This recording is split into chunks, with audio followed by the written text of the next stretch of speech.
ఆంధ్రప్రదేశ్లో నామినేటెడ్ పదవులు ఎప్పుడెప్పుడా అని ఎదురు చూస్తున్నారు. అదేవిధంగా కూటమిలో పెద్ద స్థాయి నాయకులందరూ కూడా తీవ్రంగా కసరత్తు చేసి కొంతమందికి కొన్ని పదవులను కేటాయించారు. కొంతమంది పేర్లు పరిశీలనలోనికి తీసుకొచ్చారు. ఇందులో ఎవరెవరికి ఏ పదవులు, ఏపీలో నామినేటెడ్ పోస్టుల భర్తీకి సన్నాహాలు పరిశీలనకి వచ్చిన పేర్లు ఇప్పుడు చూద్దాం. టీటీడీ చైర్మన్ గా బిఆర్ నాయుడు, టీవీ5. టీటీడీ సభ్యులుగా విజయవాడ సెంట్రల్ ఎమ్మెల్యే బొండా ఉమా, కూన రవికుమార్, వారితో పాటుగా తెనాలి శ్రావణ్, నక్కా ఆనందబాబు, జోష్న తిరువనూరి టీడీపీ పార్టీ జాతీయ మహిళా అధ్యక్షురాలు సుచిత్ర యాళ్ల వీరందరికీ టీటీడీ బోర్డు మెంబర్స్ గా ఉండబోతున్నారు.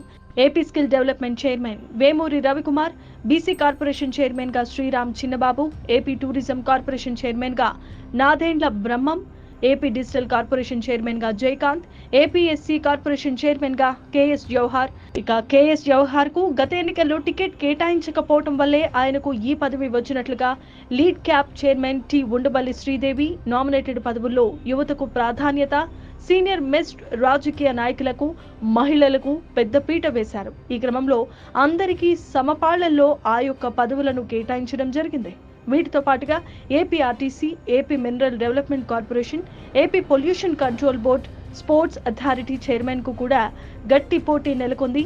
ఇప్పటికీ కొంతమంది పేర్లను పలువురు మంత్రులు, ఎమ్మెల్యేలు ఆశావాహులుగా జాబితాలను తయారు చేసి ముఖ్యమంత్రి గారికి అందజేసినట్లుగా సమాచారం. వాటిపైన కూడా తీవ్రంగా కసరత్తు చేస్తున్నారు.